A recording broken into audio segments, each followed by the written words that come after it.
what's poppin'? It's your girl Drizzy. Welcome back to Drizzy Radio. Let's continue the mess of the day. Well, beautiful NADIA mukami and her husband, or rather fiance, Arrowboy, decided to put their 2 cents into the hot burning topic that is going around. That is the incident that happened between Diamond Platnumz and our very own WILLY Paul. And this is what they had to say.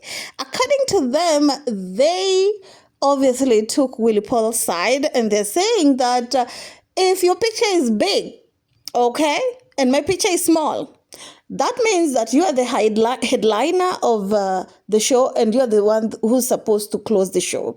So you don't have any right to come and perform before me. And even if you want to, kindly come and request, like, nicely, because it's a favor. It's my chance, my opportunity. Just because you're bigger than me, well, according to that poster, doesn't mean anything. Let's listen to more of this interview, and then we're gonna chambua a little bit as we move along, because I heard the interview, and I think they said some pretty good educative things in there that could highlight what exactly happened, or what could have happened in that show, you guys, because everybody's blaming everybody. Everybody's like, you need to apologize. No, I won't apologize. So let's listen to what NADIA mukami has to say. Mimi wanasema hivi, kama mimi umeniweka kwa poster, yes, na umeweka Arrowboy picha yake ikuwe kubwa, it means yeye ndo headliner. Yeye ndo headliner. So inamaanisha yeye ndo anafunga show siku zote. Of course, if we look at the poster, you'll see that Diamond's picture is bigger, of course, than everybody else, meaning he was the biggest act. He was the one who was supposed to close the show. I'm seeing some teasy people saying closing the show, meaning you being the last person to perform. It's actually a good thing. It shows that everybody respects you. But according to WILLY Paul, he felt like it was more a little bit disrespectful. I understand probably Diamond's people were looking at the time, and maybe they were like, no, this is the time that we are supposed to perform. But being that they've been in many shows, they could have known that the time was not on their side, meaning they got a little bit late based on probably what was happening in the venue. So I feel like Diamond could have just performed regardless. But let's listen to more. So tusifika hapo wanze kusema ati msanii amesema nimesign contract kama time yangu ni 11. Nafaa ni perform na useme ni sawa, program inaweza chelewa, but usianze kuniambia msanii mwenye umeweka picha yake kubwa akuja perform mbele yangu ati kwa sababu amesema. According to her, she's saying that you can't tell me to go and perform in somebody else's place, because I also have my own schedule.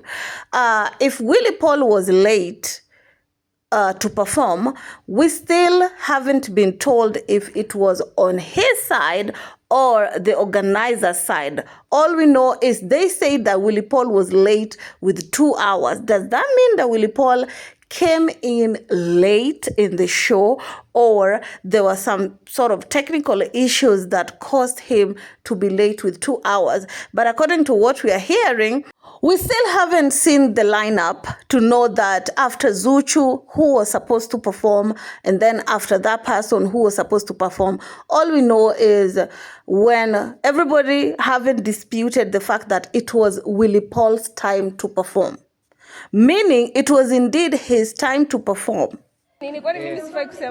So hiyo ni ku respect protocol. Msanii ati afai kuja ati anakuja sema mimi nataka mimi na perform before wewe, hiyo ndio iko. Kunaweza kuwa kuna kitu kinasababisha msanii maybe asipande. You come and request. Ni kama unaona kwa kazi, kuna siku maybe mtu akona ni mgonjwa na mko employees wengi unamwambia si unisimamie hii, nisingie kesho alafu nitarepay. So it's you come and unakuja, ama hata kama ni kutuma manager, una request kwa upole, unamwambia msanii wangu maybe ni mgonjwa lakini si ati mimi. Okay, you guys, and this is what I talked about yesterday. I personally feel like if Diamond knew, because many people are bringing in an excuse that he was supposed to catch an international flight the following day because he was supposed to go to Portugal. So he was looking at the time. You know what I'm saying? I feel like if Diamond saw that the time was moving and he wasn't going to get out of there the time they actually anticipated, he could have just gone by himself to Willy Paul's camp and kindly ask Willy Paul, yo, bro, can I perform before you? Because I have something that I need to do. Or since Diamond and Willy Paul have this bad blood, well, he could have sent the SK, Salam SK, or any other person to go and talk with Willy Paul, like to request, because that is Willy Paul's airtime at that point. And that is what I talked about yesterday. Did they try that approach instead of just jumping somebody? It's like going to the bank and finding this long fallen line, and then because you think you are thou than everybody, you want to go in front. No, baby. If you have an emergency, if you're pregnant, if you have a little child, what you do is you go and ask for permission for these people to allow you go in front. You just don't go in front even if you have a problem. No. Wanafawalani kitu. Artist yote mwenye anapanda hiyo stage is equally important. Akuwe hata anafungua saa 6 ya mchana. Ni very important. So maintain, hata msanii aseme nini, anaenda wapi, anafaa maintain. Sorry to cut you short. And of course, you all heard it from NADIA, Mukami, and her men. Of course, well spoken. Everything they said in there, to be honest, if we were to analyze, everything favors Willy Paul.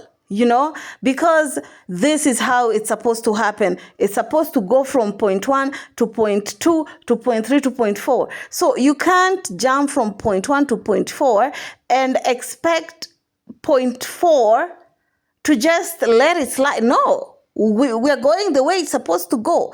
If Diamond needed some sort of favors, or he needed like a special treatment, which he was already getting, allegedly, according to what we are hearing, that there is a way the TZ people were being treated compared to how Kenyan artists were being treated.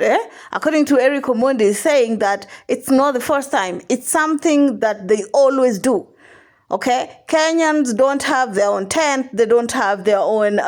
Sometimes there are no even drinks, even food in their own tents. But if you go on other international artists, you'll find these other stuff that really stand. And of course, Arabo is saying that these promoters, they are the problem. They're supposed to understand that just like in international artists is important, so does the person who lives in Kenya is important. Okay.